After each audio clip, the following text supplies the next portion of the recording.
When it comes to EVE Online, every player wants to know the most effective tactic available. You want to know the meta. The meta controls everything. It determines what will and will not happen. Knowing the meta will alter your views, make you question your reality.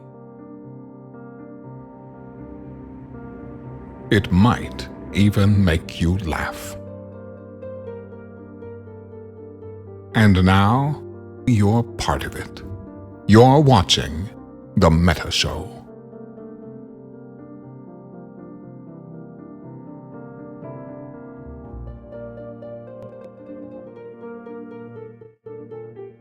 Ladies and gentlemen, welcome to the Meta Show. Today is October the 29th, 2022. This is our Halloween edition of the Meta Show. Because Halloween is on Monday, not this weekend, we're still going to dress in costumes. So I'm Brisc Rubal, joined alongside Casimir and Angry Mustache. Each of us has dressed up for Halloween. Today, I am dressed up as my dear friend Fountain Frank because I thought that would be funny, since people seem to claim that he and I look so much alike. Now, I don't see the resemblance at all. And I know I threw this costume together relatively quickly. I don't think it fits as well as, you know, what he normally wears. But hey, you know, we were all throwing stuff together. Casimir, who are you dressed up as this week? Well, you know, I had to do this on pretty short notice, but it occurred to me that I have a couple of the accessories of the previous Space Emperor, right? So it's not impossible that I might, you know, also indulge in some catchphrasing down the line. We'll just have to see how the shirt inspires me. I'm willing to be guided, right? We'll just have to see how it goes. We have not had a black shirt Meta Show in months, so and here we go. I'm sitting alongside Fake Matani, looking lovely. I love it. He's got the black shirt, he's got the glasses, he's got the vape pen. I mean, what else could we ask for? It's Mittens. And Angry Mustache, our fellow CSM member. You're looking decidedly cat girly today, Angry. It's yes. During our CSM meeting this week, RCA Elkin showed up as a VTuber in front of CCP and all the rest of us, and that sort of planted a bad idea into my head. And since I had to do this on short notice, this is what I picked. And I do have to note, slight bit racist, but I have to try really hard to keep my eyes open because otherwise, if the camera thinks I'm squinting.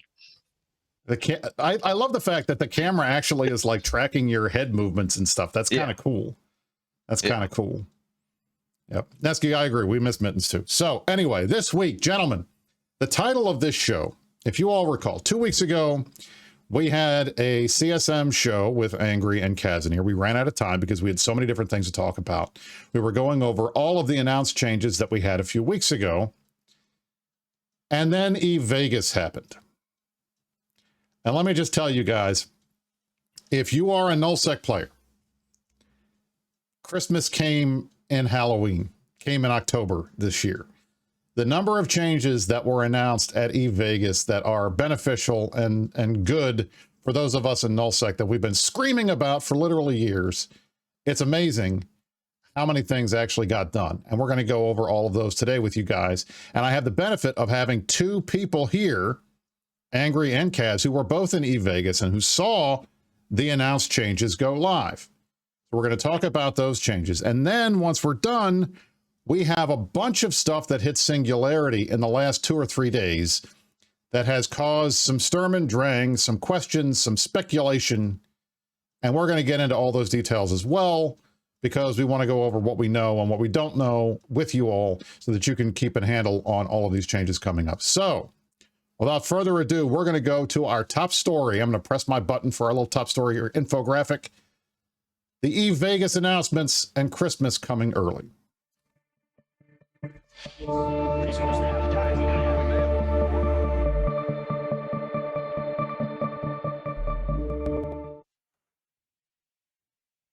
So I have on the screen the EVE Vegas recap, that blog that was put out by CCP. Now, Kaz and Angry were both there. I'm going to go to them first, and then we'll run through the blog. They made this announcement at the dinner on Thursday or Friday night. Is that correct? I think it was Thursday, and I actually missed it. I had a conflict with the work thing for the dinner itself, right? But I've seen the content, I saw the video, right? But yeah, very very exciting times, and directly hit nullsec, right? They announced the BRM DBS change there that went live a few days later, and that has been dramatically impactful to people who live out here, right? Angry, were you there for the dinner? I was. So you could tell there was a sort of change in the atmosphere in the room, in that before, when CP Swift got on to halfway through his speech, so the tone of the crowd going to the dinner was actually quite pessimistic, because Hyper Viper had a sort of a stunt where he made 3 cocktails, and all 3 cocktails had names disparaging CCP. Well, actually 2 of them did. One of and as a sort of a joke on how CCP's been messing up with the game, and people were joking around about the CCP themed drinks, one of which was truly awful. Yes, Jackson knows that one. I'm not gonna say it because I can still get in trouble. But there was and the first half of the presentation was sort of saying that, oh, we're always working towards a better game, towards a more fun, whatever corporate talk. And then it's about when he got halfway through, he started talking about concrete changes. The tone in the room shifted quite significantly. So if for people who know Innominate, he's been one of the more doomer people as far as his attitude on the whole thing goes, and it's sort of the thing you can tell when the thing changed. And Nominate started smiling and clapping whenever Swift went over a slide. So I think that is as good of a canary as you're going to get to the reception in the room as that for that evening. And that's kind of what I wanted to point out was, so overall, like the list of things that got done in here, and I'm going to go through the blog, through the way the blog lays it out, because I think this is important, is there are a couple of things that I want to highlight that are not so much as important to nullsec as they are in general. Here is one of them. Right here. This has been a common refrain that we've heard from a bunch of people. And I remember being on CSM 13 and Jintan saying this many times. And I think it has echoed down the line. If you want new players to understand the game better, you could spend all your time working on the new player experience and creating like nice backgrounds and a cool story and everything like that. And then you dump them into the game with the shitty overview that does nothing, shows them nothing, makes no sense, and will get them killed if they're not paying attention relatively quickly. What's the point? So finally, after years of begging them, they are going to be changing the overview pack for new players, and it's going to be based off of ZS Zarishawa, which was, I believe, created by somebody that was in PL. I know a lot of groups use it, and it uses it. I know other groups use different ones, but this is a big deal. Yeah. We're finally getting an unfucked up overview. Say, go ahead. Oh, Takashawa, great guy. Right. Awesome overview, big change. And then, of course, in addition to that, we get 3 significant changes for players that people have been asking for years. A doubling of your personal fittings, so you can go up to 500 fittings, a doubling of the corporation fittings, which gets you up to 600, and lo and be told, finally, something that makes some frickin' sense in a game where alliances have doctrines. We have now finally alliance fittings saved in the fitting system, so that if you're in that alliance, you can just go and grab the doctrine ship. And if FCs want to make a change to a doctrine, all they need to do is change the doctrine that's listed in their alliance fittings, and it saves everybody a whole ton of time.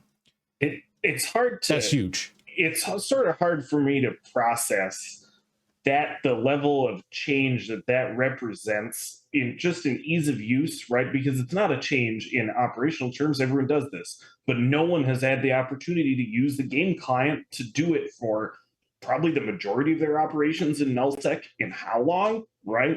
So it just amazes me that what seems like it will be a dramatic impact is buried in a line about alliance fittings, right?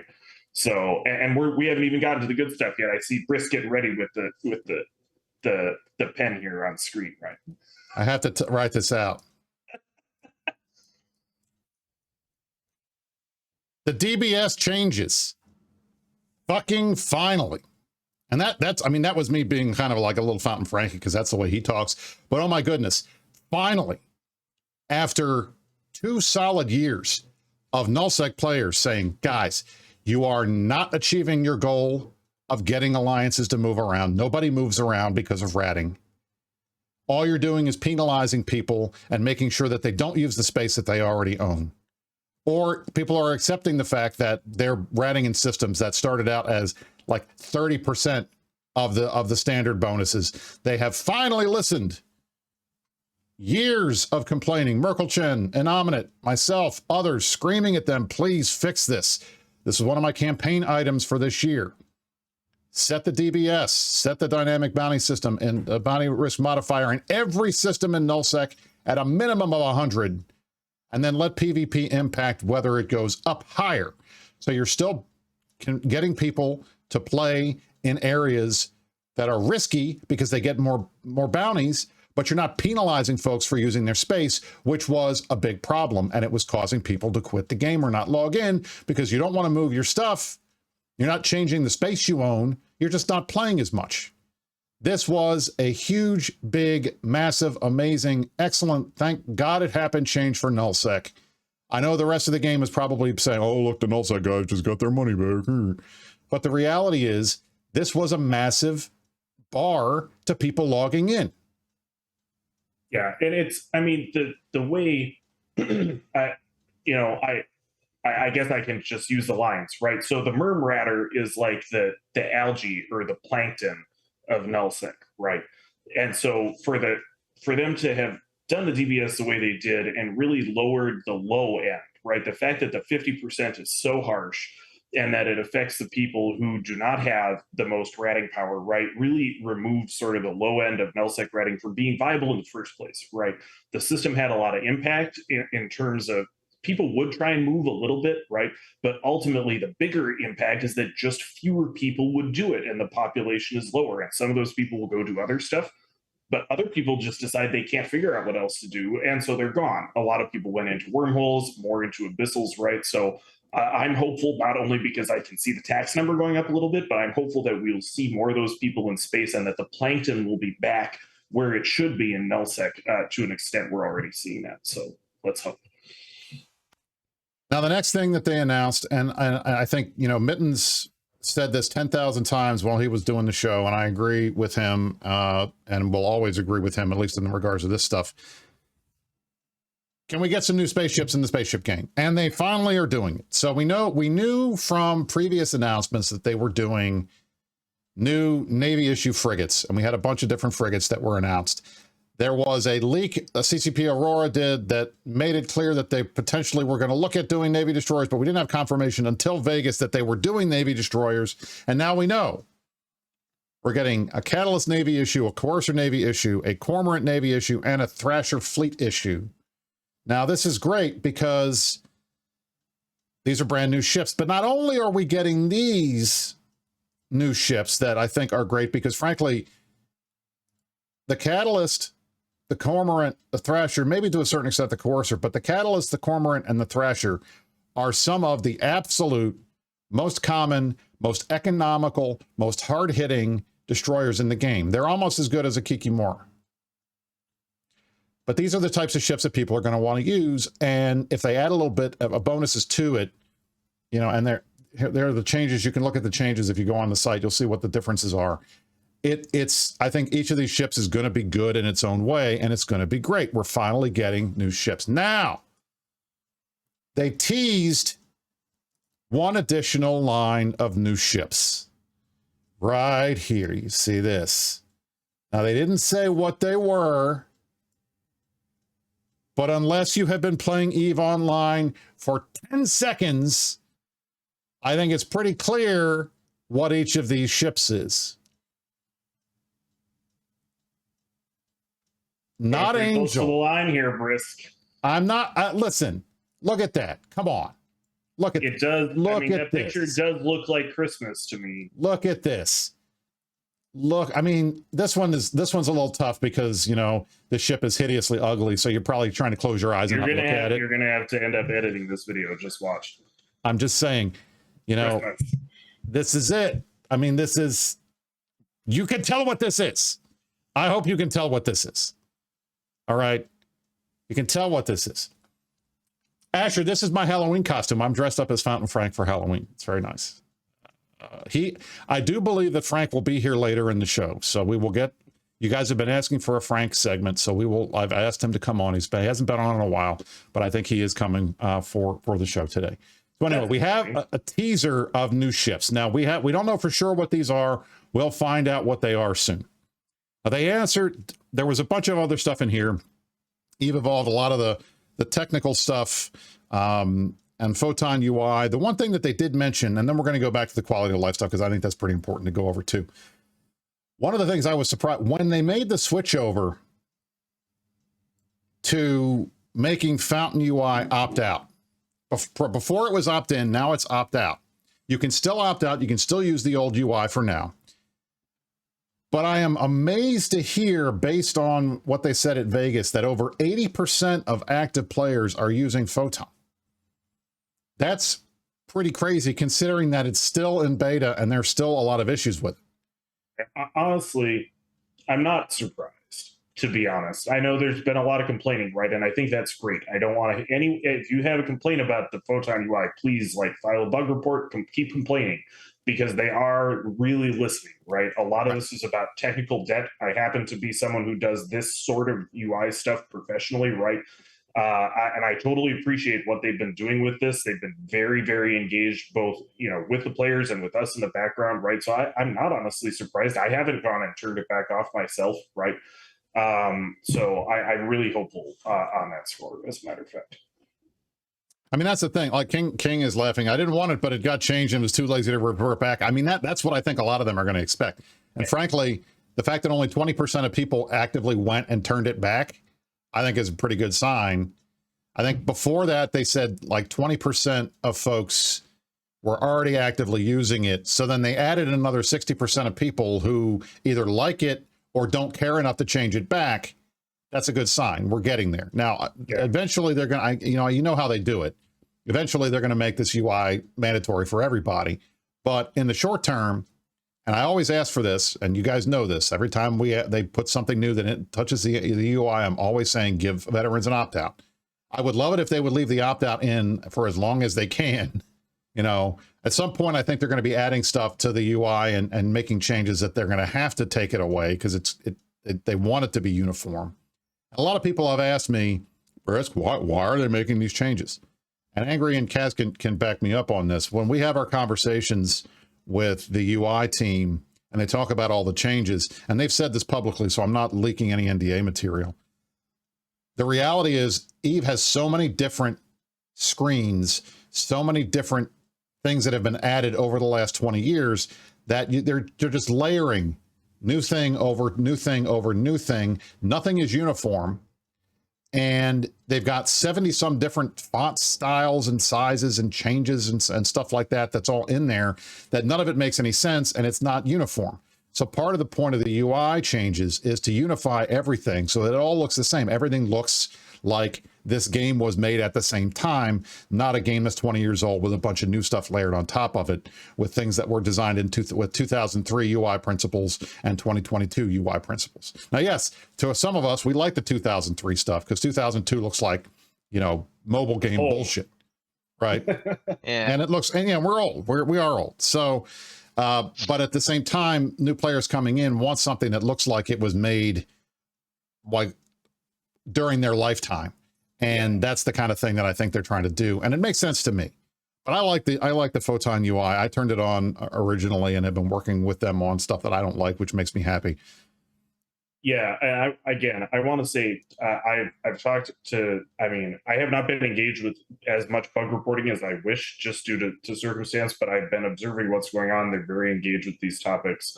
I have high hopes for the amount of technical debt they've been able to unwind. Right, I don't want to either leak anything or overpromise. Right, but there are a lot of games out there that have had the ability to do stuff like script an add-on for the UI. right? For many, many years, right? That has been totally impossible in Eve, right? And probably that in particular is not something I'm saying they want to do, right? But any possibility like that, right? The ability to do anything with this UI beyond what CCP has decided for any given expansion, this is the work they needed to do. So I'm actually pretty impressed, right? Angry, have you used the Photon UI yet? Have you switched over? Yeah, I have. I haven't bothered to switch back, but I think the best part, I don't dislike enough to switch back. It's functionally similar enough that you can pick up and go. It's not like I think the best example I have is for people who are older is the transition from the older class style of Office toolbars. People use Microsoft Office.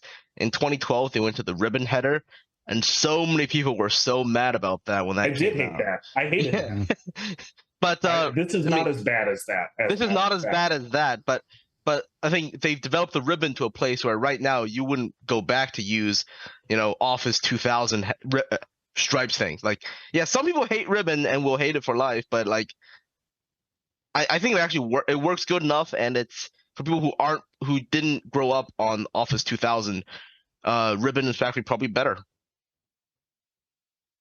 And that's typically how it is. Like, when they start something new, a lot of the new players are like, I never knew there was anything different. This isn't that big a deal. So that I think in the long run, once they get all the kinks worked out of Photon UI, and there's a lot of stuff they need to do.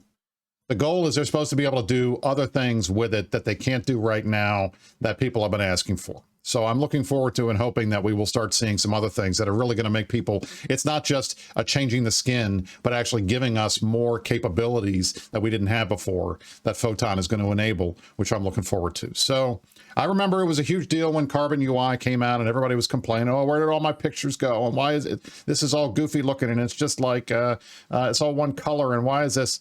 And I know that that's what we're going to expect from folks, but I think if they can get this working and making it look like it looks uniform and good, then I think people will be willing to adopt it, and that'll be a good thing. And in addition to, go ahead. I was going to say no leaks, but read what the guy in chat said and pray. Right. Where did he say? What? The most recent chat message. Okay. Yes, Lava Kano says 2 overviews at the same time. Yes, we would love that. I would love to have more than one overview so that you can have different stuff up at the same time and not have to click back and forth, especially in big fleet fights. That would be amazing. Now, right here, player identity. This is the heraldry thing that they've been talking about for a while. If you give me 1 second, I will pull up a thread here that shows an example of it. Here we go. This is pictures. This is from our boy Jinx from CSM. This is what his Atron looks like on Singularity right now with the Brave logo on the side of it. That's what it's going to look like. So this is pretty significant, and I'm looking forward to seeing this as a thing that we're finally going to get in the game. Some kind of corporation, some kind of alliance heraldry that we've been asking for forever. My only downside of this, and I know I'm going to sound like an idiot for saying it, is they left a lot of money on the table here. They could have charged us for this. We would have paid money for this, but we're getting it for free. So, hey, you know what? Thank you. Yeah, not going to complain. We've definitely, I was around for Incarno a long time ago, right? I've definitely been campaigning them that these are the places they should be making money, right? They've got a free-to-play game and they should be using it. But I totally appreciate where they're coming from in the sense of wanting to not necessarily tie that to this immediately, right? They have a different system that they're working involving some sort of soulbound player questing that is connected to what they want to do. With players interacting with ships in the sandbox and the pack stuff, right? That should be exciting. But I'm hopeful that this is just the beginning, right, of what can happen with this. And that's how they've talked about it to us. Again, I don't want to say more because I'm not tracking exactly what it is leaked yet, right? But I have seen what they've talked about, and I am hopeful that this can be the beginning of something that will be very exciting in terms of, again, cosmetics in this game are a field that they have not engaged with well, right? They started with Incarno a long time ago, and they moved on to skins, and we're all hopeful that something more could happen. So I'm interested to see how this goes, right? Agreed. Now, moving back, the other stuff that they announced at Vegas and then right after Vegas, I think didn't get as well. Some of it got fanfare because some of it's great. But some of the quality of life stuff, CCP Carcor, who is our quality of life guru, put out a long list of changes of little things. These are little things that were suggested in the little things thread and elsewhere that they are in the process of putting in that'll be live during the expansion. And a couple of things on here I want to highlight. Jump cloning. You don't need to get out of your ship anymore. Wow. That's pretty huge. I know that sounds stupid to us, but that's pretty huge. I honestly missed that one. You know, that is like the most pain in the ass thing is you're jumping around, you're trying to get somewhere quickly. You want to do a jump, you want to get through your jump clone, and you're not in your pod, and you got to get out of your ship, and you go through one session change timer, and then another session change timer, and then you can jump. This was a nice little thing that they added. You can delete more than one fitting at a time. As we talked about, the number of maximum personal and corp fittings was doubled. Mobile depot, tractor units, and warp disruptors can be included in the saved fittings now. So you can put bubbles and stuff in your fitting in the cargo hold without having any issues. That's a nice little step. And there's a bunch of other things on here, and I'm not going to go over all of them because it would take a while. But if you look through this stuff, I mean, all of these things, every single one of these things is something that players have been asking for a while. Some of it's not all of them are forever, but a lot of it is common things we've been asking for a long time, and they're finally getting it done. It's nice. It's a good sign. It tells me that at the very least, when we sit around and bitch and moan, oh, CCP is doing this or they're not doing this, why don't they ever listen to us? Why don't they ever do what we tell them to do? They're finally doing shit we told them to do. And then, Kaz, then what did we get? Well, which section have you gotten to now? We got the balance update from CCP Aurora. Is it Christmas? Is it the end of Munins Online? Who can tell me? Oh my goodness! Well, maybe not quite, because at least right now it looks like Eagle's online, but we'll get to that in a bit. Now, don't ruin my hopes so early. That can't be true. Someone will have some solution to this nonsense. So hack meta changes, right? There have been sweeping changes to how heavy assault ships work, right? A lot of them have been reworked and lost essentially their range, right? I don't want to go into too much of detail commenting as I am a metagame and economics guy, but my understanding is that the table has been fully upended. There's pieces of chairs all over the room. No one knows what they're doing. We'll have to see what happens here. Andrew, you want to give us better than that? Sure, but basically, this is like when CCP. I will say this, is that CCP this time correctly diagnosed why the hack meta exists, which is the combination of speed and range allows them to pick fights at will, disengage at will, and then their speed, also they have a lot of strategic speed, so to speak, in that hacks warp fast, they burn fast, so they can get to places fast and allow you to ruin people's day from and it's hard to time down. A lot of sorts of way. Right? Yeah. Mm-hmm. So what CCP's reaction is they want to keep hacks fast because there's lots of slow long range ships, but by changing hacks so that they are fast but shorter ranged, is that there will be risk to a hack engagement because now you have to pull a lot closer to the nasty things that can mess up your fleet, things like long webs from recon ships, things like newts, bombs, or even better ammo from battleships, and very importantly, this pulls, I think, every hack except the Zealot to have a shorter range bonus than their battlecruiser equivalent. So the Eagle has less range than the Ferox. The Cerberus, except for Hams, has less range than a Drake, and so forth. So that I think that's where you will see the big meta interaction is the shift between hacks and battlecruisers. Before, hack fleets can dunk much larger fleets of battlecruisers. You can infinitely kite them. You're much faster. You have this range advantage, so you're just going to sit beyond the range of a battlecruiser fleet and just pick it to pieces. And after this change, they're no longer able to do that. However, there are some hacks they haven't touched as much as others, and we'll have to see where they're dominant, whether they become dominant, or does the meta fully shift to non-hack ships? And the biggest change of all that I love more than anything else is the Munin is now a missile ship. I mean, if you wanted to change how people fly Munins, there's one guaranteed way to do it, and this seems like it, right? I thought that was very funny as well. It's just amazing. And I remember, so we saw there was some kind of a leak of what looked like an internal CCP page that got either screen capped or photographed or something, and that was leaked onto Reddit during Vegas, that had the change from Munins to missiles on there. And everybody in the thread was saying, oh, this is totally fake, guys. You're crazy. What do you think? They're going to actually change a Munin into a missile ship? That's never going to happen. What are you guys talking about? And I know that I was sitting there laughing a little bit because we had seen this stuff earlier. I was like, I can't wait for this to come out finally and for them to admit it, because that's going to make people crazy. But I know for me, for those of us who have been involved in fleet fights in nullsec, anytime in the last 3 years you've flown Munins, you're probably tired of them. They are ugly ships, but the FCs love them because they're fast, they have high alpha, and they have long range. And now you have other legitimate options that you can use because the range has been nerfed for almost pretty much everyone. So I have to say the Munin nerfs, Serbs, I think, probably got hit the hardest here. They've kind of gotten, I think the biggest bonus that they're going to get now is those they're like heavy assault missiles, or I think is going to become the de jure choice for Serbs now. You're probably not going to see as many rapid light or heavy missile Serbs as you used to. I don't know what the impact of that's going to be on the meta, but I know that this thing is designed around now being a ham boat, which is good.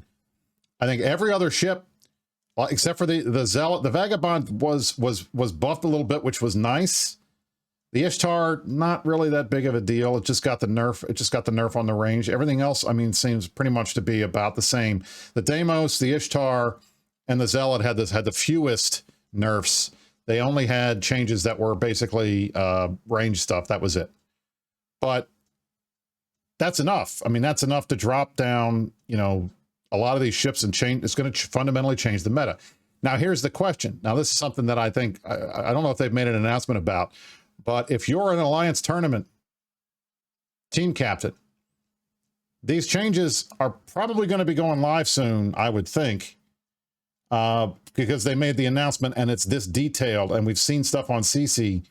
I wonder what's going to happen with the AT. I wonder what they're going to do, because that's got a lot of big changes right before these guys have to go fly, assuming that this gets done before the AT, which I guess is in 2 weeks. That's kind of crazy. Hey man, that's their big show, right? I'd be interested to see how that all goes down. Yeah, absolutely. I mean, I think my comment, like I said, I'm sort of a metagame and strategy guy. The nuance of fitting I have not been engaged with for many, many years, right? But I think what is great about these changes is that they are clearly dramatic enough that they will shake up the meta and force everyone to change how they're doing something or many things, right? And that the future is sort of unclear, right? People are speculating right now that, oh, it's Eagles Online. Right. And I know what our FCs have speculated about what they want to do with fittings and how they think that the rock, paper, scissors might shake out. That's all very interesting. But what's important is that the changes are big enough to motivate that in the first place so that there is some change. Right. We had been in a situation where you don't want to go small. Right. You need something where something can evolve out of it. Right. There was one chat comment that's my headcanon now. Humble Guy said, what if the pick was just a fake, not a leak, and then CCP changed the Munin to the fake leak because people would never have guessed that otherwise? I mean, that's my story. That is the story now. That is a big brain move. Galaxy brain. Yep, absolutely. King says, is this the end of the hack meta? I hope so. I sure as hell hope so. Because I'll tell you, there's nothing worse than a meta that becomes so stale that it's been figured out so much, and there's just no reason to use anything else. Right. And that was the reality. The way the Munins were set up, there was no real reason. And those of us who tried, like in it, we had a Zealot fleet. We would use APOC Navy issues. We would use Abaddons to fight hacks. We had an Ishtar doctrine. Every time we try to use it, anything that wasn't Munins, people would just laugh at us. Well, look at these idiots in it again, trying to be all, cute and doing stuff. And then we go out and fight the Munins and we kill all the support ships. And then, you know, we wouldn't do anything else. So I'm happy that if this is the end of the hack meta, good riddance. Yeah, the end of that meta, right? The meta where they don't have a proper counter, there aren't enough trade-offs or downsides to using them. I think at least enough has changed that we will see if there's a big field for emergent behavior to change that, right? What the player base will ultimately come up with, it's way too early to tell, and we haven't seen the whole of the patch or the expansion yet, right? So correct. We'll see. So in addition to the hack changes, there were changes to a bunch of other stuff, including a bunch of changes to some of the Navy issue ships that Aurora put out. I want to highlight a couple of them. First of all, one, the Armageddon Navy issue. As you see in her comment down here, the Armageddon Navy was once the king of damage, is long languished in the shadow of a crowded field of larger laser armor battleships. These changes are going to make it more flexible. They're going to put a newt back in the high slots, and it's also going to be able to use missiles, which I think is cool. I'm looking forward to seeing more Armageddon Navies now. That used to be a baller ship that got nerfed into oblivion, and now potentially we're going to see it come back. Now, in addition to this, and this is a huge one, and it's perfect timing that my boy Neth from Init shows up in the chat just as we're about to get here. Oh my God, look at this. Proteus base speed increased from 180 to 230 meters a second. Wow. Wow. The number one thing I heard from Neth and many other people who love the Proteus after the last round of T3C changes that put the Lokis back on top, you still had slippery Pete Tengus. You even had legions being used for snipey stuff. The Proteus was still too frickin' slow to be able to keep up with any of the other T3Cs, and it got relegated to the back end of being used for anything. This finally gets you to the place where a Proteus can be as good a T3C as the other ones, and as Aurora notes here, stop telling me it's slow. 100%. Stop telling them it's slow. And I also want to point out, for my dear friend, Anominate, the bellicose changes here. Anominate during CSM meetings, when he was on the CSM, was very fond of saying, kind of in a, Carthago delenda-esque kind of thing, like, and I also think Carthage should be destroyed, like at the end of every Cato speech. He would frequently say, oh, and I just want to remind you guys, the bellicose is in the game. Because everybody forgot about the bellicose. Well, now we're finally getting to see some love for the bellicose. They're getting more drones and a power grid increase, so you can actually do some stuff. It's going to be huge. Now, I remember on the Proteus side, when I told Neth, I said, Neth, sorry about the Proteus. We only got you a speed buff. He's like, only? And proceeded to freak out and show all the Python stuff and how excited he was about how big a deal it was. So that's kind of cute. So I'm excited. We got some changes to ships that you don't typically see out there very much, and hopefully that will change that. The Rifter got a little bit stronger, increased the rate of fire from 5 to 7.5%. That'll make it more in line with the rest of the little kind of a little frigate kind of thing that the Rifter guys hang out in. Everybody's got a Rifter model. I mean, I've got 3 of them. So having an iconic ship like the Rifter, finally, maybe you might see it in space more often, and it's not actually a wolf, I think was a good thing. That'll be great.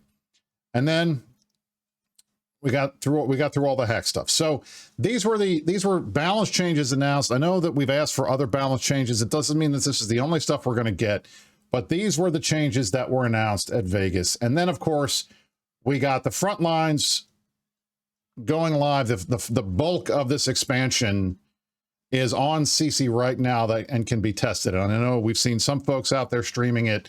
Darkshines was streaming some of it the other day, and it looks like the system is kind of cool. It's got some good stuff in it.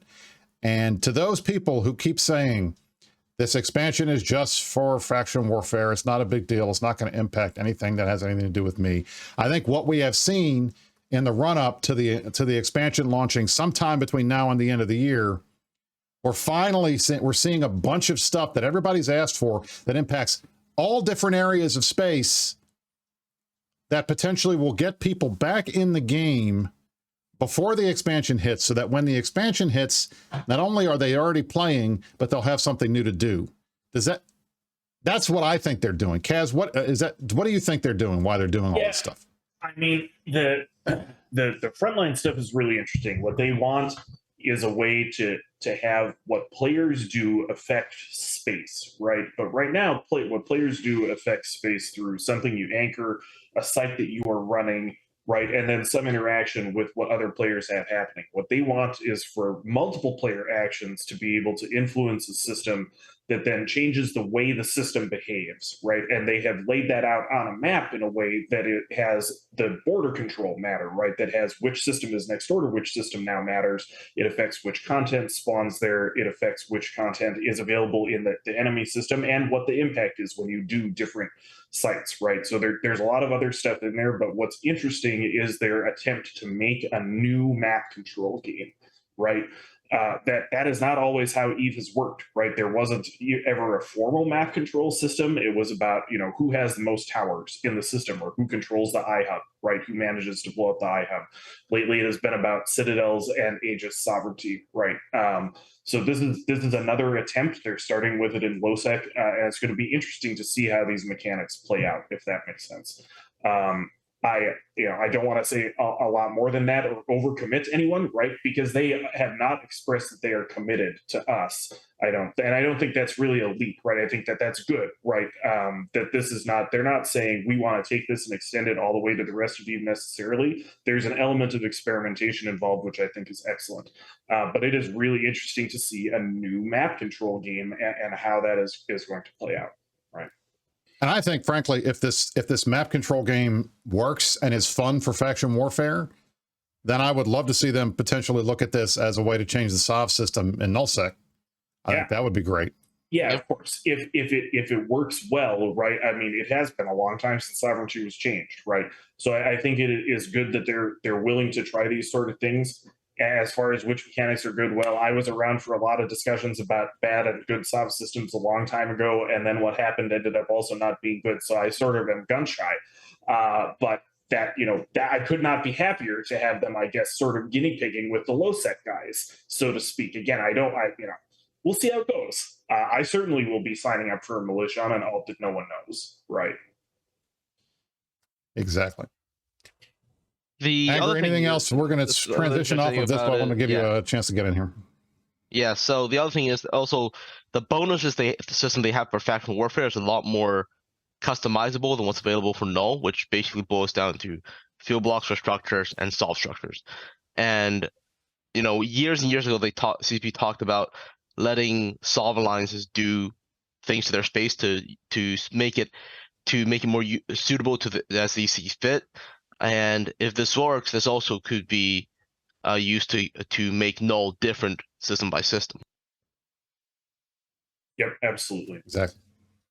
We are hopeful without wanting to overpromise, right? So. All right. Now, I lost my place in the notes already. Okay. No, it's fine. We're moving on. So this is all the officially announced stuff. We're getting. This is all the officially nodding stuff. Announced stuff. Now we have a bunch of non-officially announced stuff. This is stuff that was put onto Singularity that people have seen and are now speculating about. And I want to make sure we talk about all this stuff because it has potentially, if all of this stuff actually ends up making it onto Tranquility, this has some pretty significant changes for a lot of different areas of space, including high sec. And it's going to have impact on ganking. It's going to have impact on abyssal runners and a bunch of other things. So we're going to talk about that next. We're going to go into piercing the corporate veil because this is kind of a behind the scenes kind of thing. So we'll be right back after I press this button.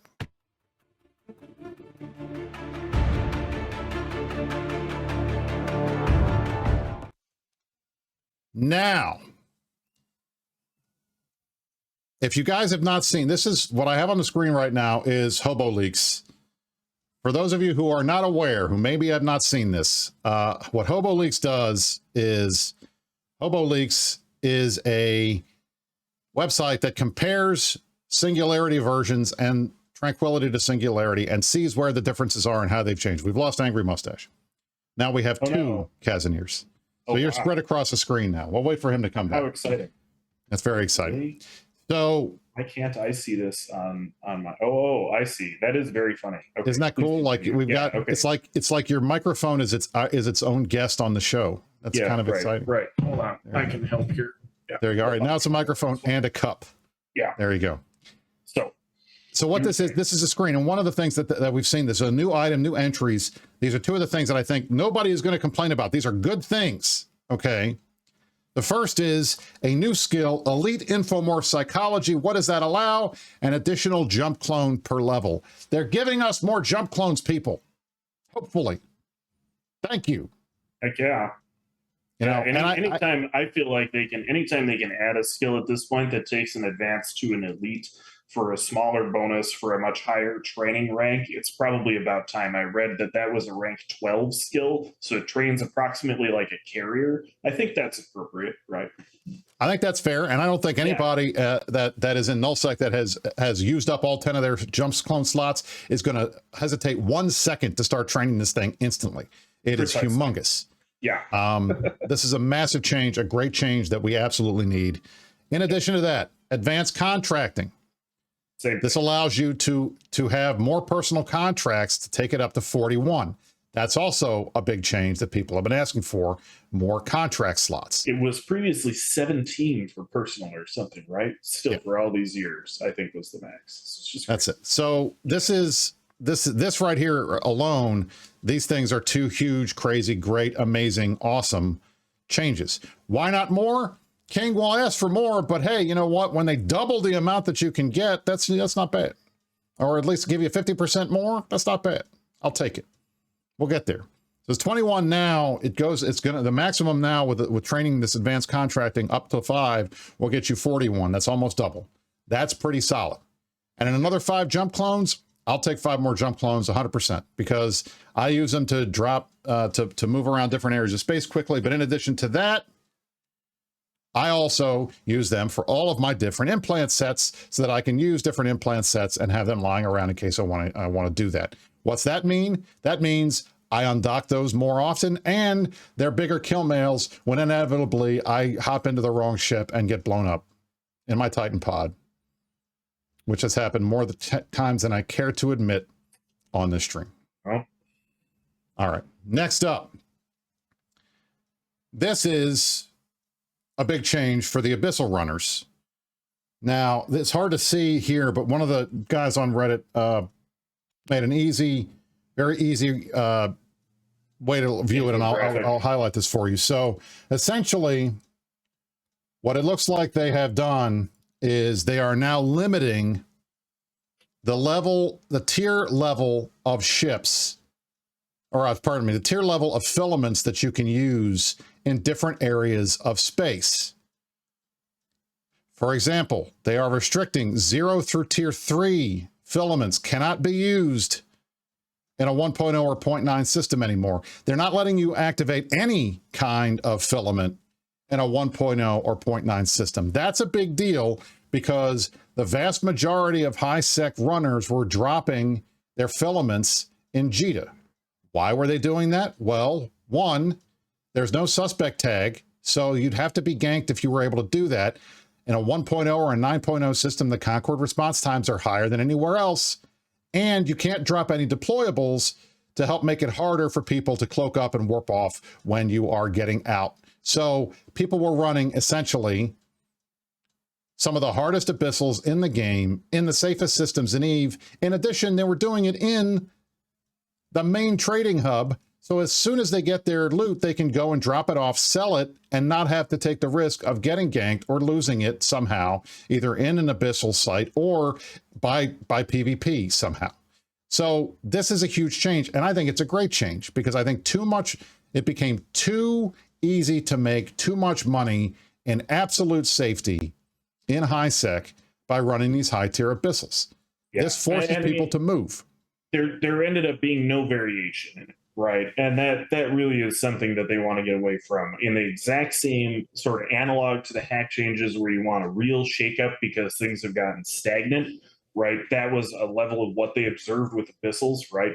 and the combination of how much money they would make and the relative safety once you cracked the code, and the fact that where you were doing it didn't matter at all, right? In the sense of you could pick the best place and that was it. There was essentially no trade-off at all, right? That is what it seems like they're acting to change here. Now, obviously, this is all on Sissy. We don't know for sure, right? But this at least looks like a reasonable set of changes. So what ends up happening is they're also adding suspect flags to running abyssals of a certain higher tier, depending on the security of the high-sec system you run them in. So if you run them in a 0.5, nothing will have changed for you, right?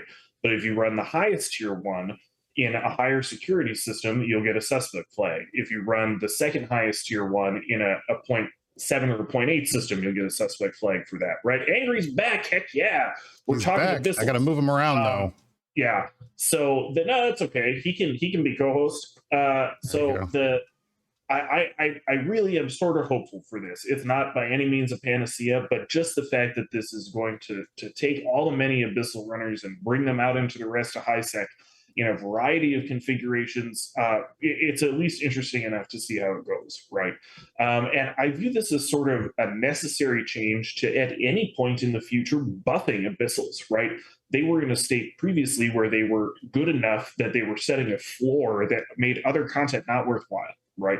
If they're in that state, you can't do anything more with them. You can't make them extra rewarding. You can't do new ones, right? You can't offer events that involve them. It all sucks, right? Doing this and giving some dynamism to the thing, I view this as a sort of, similar in concept to what the DBS was intended to do in nullsec, which I think it is at least reasonable. So I'll stop talking. Do we have any? Yeah. We hear him. Yeah. Go ahead. I was always here, but my point is I wouldn't actually read that far into this, because the fundamental thing is that what the amount of precaution to do to avoid this change is like the equivalent of keeping an eye on local. If you follow a basic set of principles, it's basically impossible to gank while running abyssals, because you can make deep safes, you can make inline of an inline to make a safe that's not scannable by any celestial to celestial route. And if you run your abyssals in those kind of places, you're still perfectly safe. So you just need to hold on a second. put a bit of precautions on that. I've heard this a number of times about descan, right? But an abyssal trace can be combat probed, right? Yes, okay. But the signal strength is not that good though. Like they're not that easy to scan, and if you're using a 16 AU by 16 AU, it's going to take you a while to find it.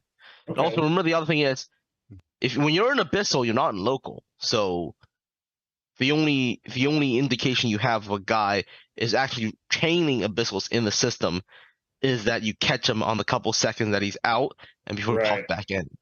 So what this does is it adds a level of due diligence to ensure your safety, kind of like keeping your eyes on local or keeping your eyes on intel. Well, yeah, but I mean, if you're lazy, you might die more often. If you're diligent, I don't think this changed a thing for you. Yeah, but I mean, adding the requirement of like at least eyes in the system, we're talking about people who've been running this stuff in JITA for years, right? Right. This is, right. So yeah, so there's a slight increase to the level of due diligence you need.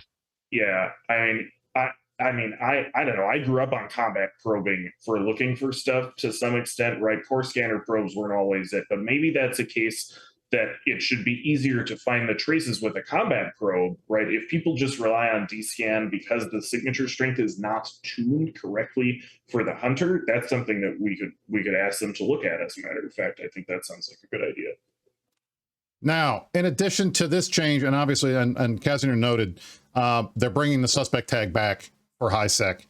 That was turned off when filaments first came out because there was a very low adoption rate, as I recall, for people using the filaments. Now that filaments have become pretty much a standard thing and people are using a ton of them, it doesn't make a lot of sense to leave the suspect tag off, especially when one of the issues we're dealing with is the fact that it's so safe to run these in certain areas of space. So I'm happy to see that change, and I know it makes sense to me. I know some people are probably not going to like it, but whenever these temporary things, and as we are fond of saying here, nothing is more permanent in this game than a temporary change. I like it when we see temporary changes actually be temporary, even if it took 4 years for it to go back to where it was before.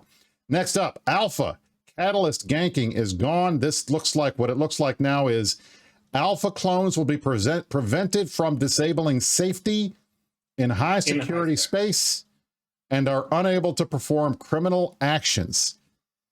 That's a big change. That means no more ganking, no more alpha catalyst ganking in high sec. That's a big deal.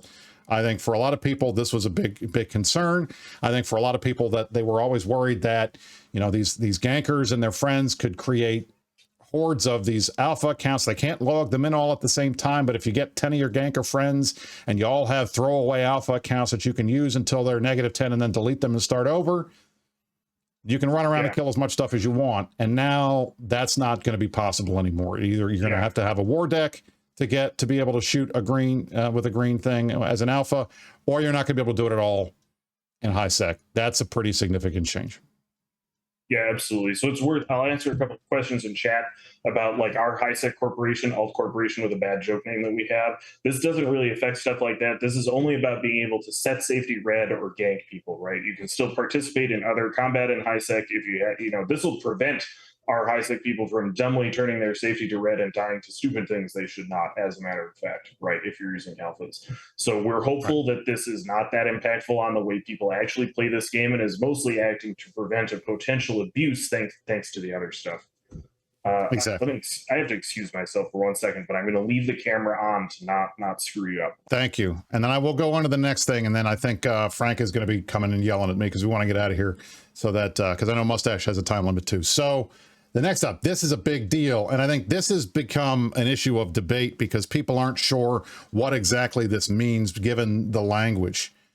So if you read what it says here, it says, your security status is too low for this system. You will be attacked on site and refused tethering rights on all structures. That's new. Low security status not allowing you to tether up on a Citadel in high sec is a big deal. That's a big change. One of the things that I think that I've heard more times than not from the anti-ganking community is there's no real risk. There's no real negative aspect of being a criminal. You can run around high sec with a -10 flag and nothing happens to you. There's no downside to doing that. Well, now there looks like there's going to be. You're not going to be able to tether. And over here, and this is one of the things that I think people are questioning, it says, security status low, criminal threat detected. You will be attacked on site and refuse tethering and docking in any structure or station in the system while in ship.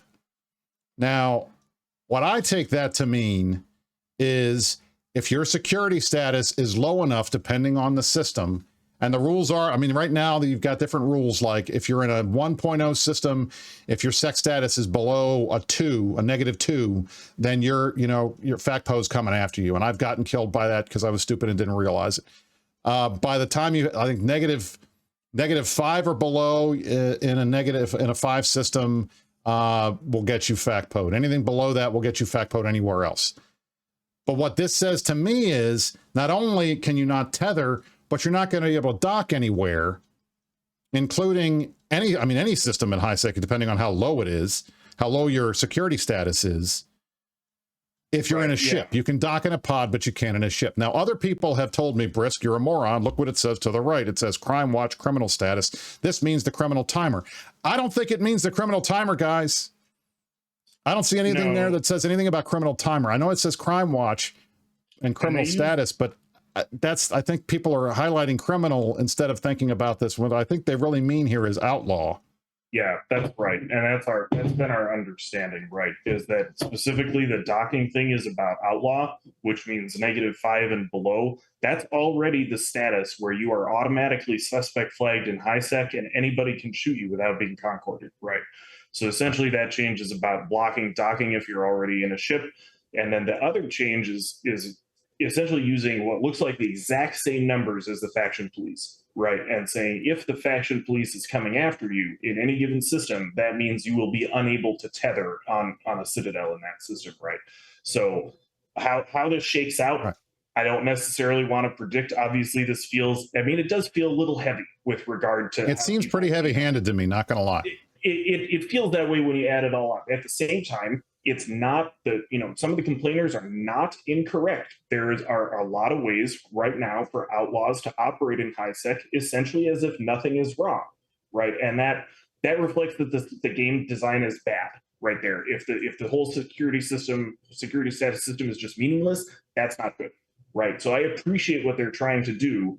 And I appreciate that they're at least seemingly trying to pair it with let's generate more targets for high sec via the Abyssals thing. But it is totally possible that something like this, like any big set of changes, blows up in their face, right? And we've been engaged and talking about these things. So. And I mean, I know at least I can't speak for everybody else, but I have kind of been the pro ganking CSM for a while now, and I did register my concern with this because, I don't like something. There's a difference between ganking and griefing. There has to be a difference between ganking and griefing. Griefing, like, I think the alpha change is okay because, and I was concerned about the alpha change when I first read about it and what I saw here, because I was worried that this was going to somehow impact like nullsec alpha fleets, but it's not, because it doesn't have an impact. Changing the green thing, it only really matters in high sec.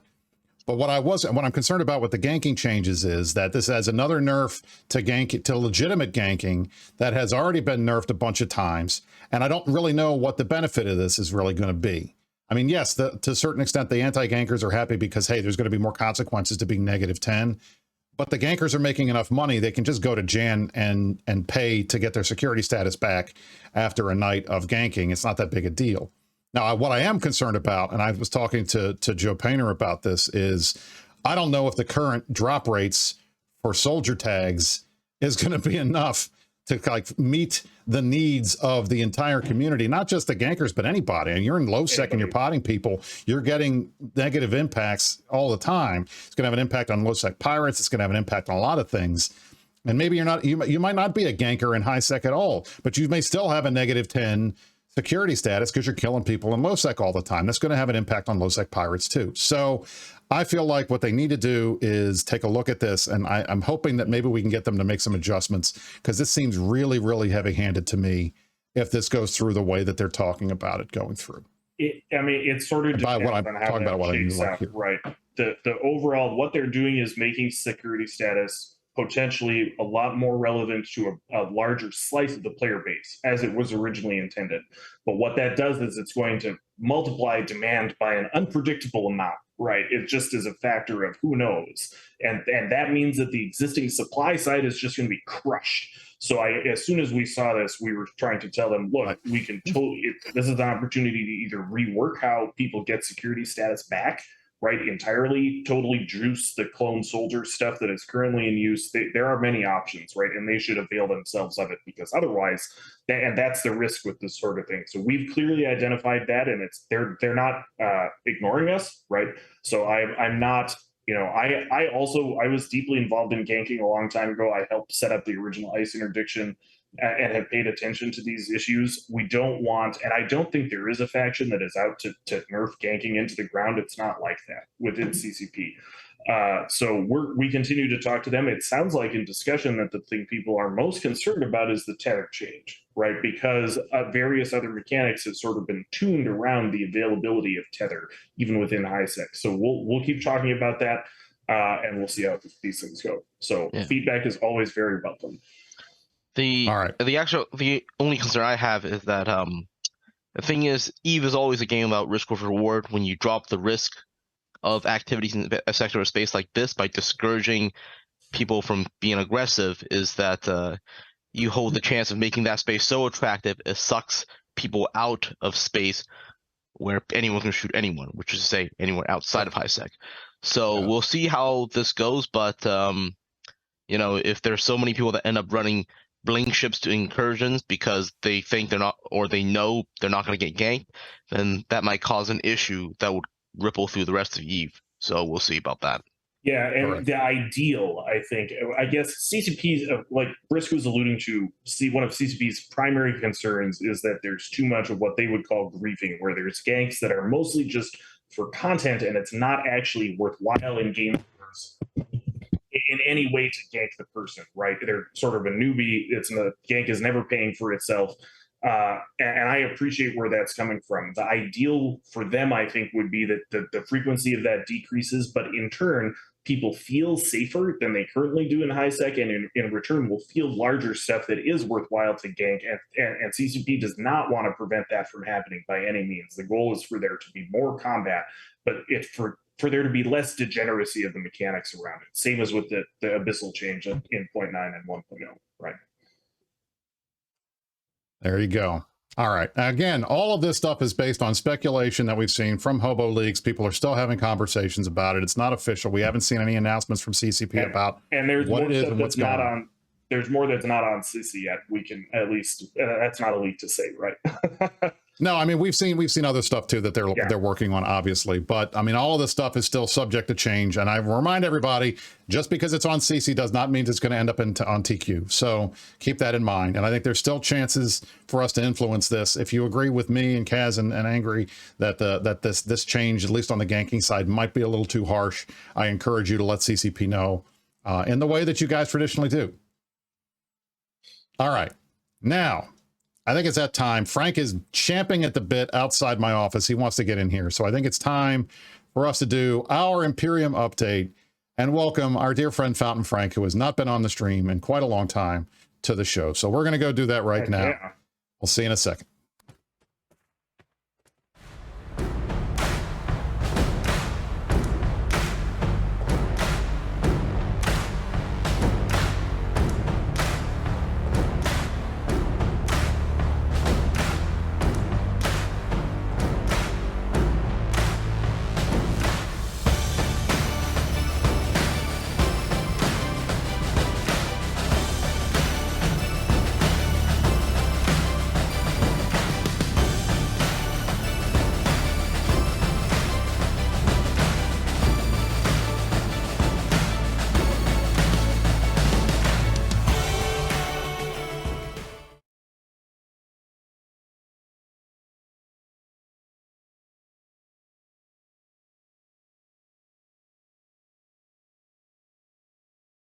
You guys can't hear anything.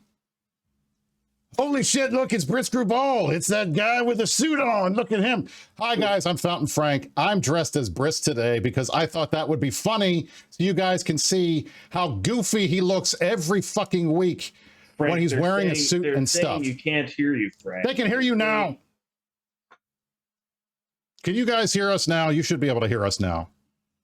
Yes, you can. See, it wouldn't be a show if Brisc didn't fuck up the volume before he starts talking. I'm really sorry. I'm really what sorry, happens. Frank. Hey, listen, it's part of my Halloween costume. I have to do what Brisc does, which is fuck up the volumes all the time. That makes sense. Yeah. Welcome, by the way. It's good to have you back. It's been a while. Thank you. How have you been? Thank you. I hated the fact that they don't let me on the show unless there's something like funny or that is important that they want to talk about. So what do I get to do? I get to watch Brisc dressed. First of all, the man wears my outfit it wasn't my outfit, obviously, because it was all fucked up. He buttoned the top button. Clearly. What the fuck buttons the top button of a Frank? I don't wear. He's a lawyer, right? He's a lawyer. That's it. He's got to be all. He's got to try to look nice. I'm relaxed, Brisc. We appreciate that. I never button the top button. Show. How dare you? Anyway, I'm buttoning another one right now. Well, that's good. You should, because I think Mittens used to have a lot more stuff unbuttoned when he was doing it. Anyway, so I could get up here, herp derp, I'm a lawyer. Look at my background. I look so cool. And I'm Brisc Rubal. I got everything done. I take credit for all this shit. Yep, it was me. Really, between this costume and you're selling it. I want to go back to law school now. Doesn't this? I mean, I think I've watched him enough times that I know exactly the shtick that he does all this time. It's what he does. Okay. He puts his little tie on, and then he gets up here and tries to act like Mr. Newsman. God, even when he's wearing my costume today, everybody could tell that it wasn't me because he was so flat and boring the entire time. Oh my God, how do you listen to that shit? Anyway, I am here for one reason and one reason only, and that is because I am taking credit for the stuff that Brisc says he did. And I am saying this, ladies and gentlemen, fuck all Munins forever. That was me. I did it. Congratulations. We appreciate you, Frank. That'll be in the book too. I'll make sure of it. Fuck all Munins forever. I'm never flying one of those ever again. I hate them. They're ugly. Not only are they ugly, Have you guys noticed that despite the fact that everybody on the planet uses this ship, it's got like 2 skins that aren't complete dog shit? Like the rust skin is okay and the bloody hand skin is okay, and the rest of them are different shades of turd polishing. It's awful. You can't even try to look good in a Munin, even though it is this nasty Minmatar crap. I can't stand it. So as far as I'm concerned, Munins should never be used again. I hope they become the bellicose. I hope that in 20 years, there's a CSM member saying, man, they should really do something to help the Munin. No one's ever used a Munin before. We don't use them anymore. They haven't been used since that nerf back in 22. That's what I hope happens, because fuck the Munin. Word. Yep. Great rant, Frank. Just thank you. We could not be happier about your efforts, right? This is just, it's been a great couple of weeks, as a matter of fact. So. Munin success. Speaking of, has anyone heard from Elo Knight recently? No, but I'm sure that when he finds out about this, he's not going to be a happy camper. Just saying. Because that's his thing. But he's been gone for a while, so it's, anyway, the response should be fuck Munins all the time because they suck and they're awful and I hate them. And Brisc should have been way meaner about this when he was doing the talk, because he knows how bad that ship is. So I had to come up here and do it for him today on Halloween. What's your favorite heavy assault ship, Frank? My favorite heavy assault ship, I like the Zealot more than anything else because it's cool looking. It looks like a bird. All right. I'm with it. Bird-looking ships are cool. Frank likes the Zealots. I'm with it. Like, get it? Not like a dildo, not like a potato. It looks like a bird. That's why I like it. Hating on my potatoes, huh? I'm just saying. Just saying. Thanks for coming, Frank. It's great to have you. Now, Brisc is gone, so I'm going to finish off the show for him today because I think he went to go get a sandwich, and that's fine because we're running out of time, and I know Angry has to get out of here. So, on behalf of Brisc Rubal, who is not here, Angry Mustache, Kazanir, our friends on the CSM, thank you all for watching this Halloween edition of the Meta Show. I am Fountain Frank, in costume, making this look better than Brisc ever did. That's right. Thank you all for coming out. Brisc likes to end the show by saying, you stay classy, New Eden, but you guys know I always end the show by saying, eat my ass.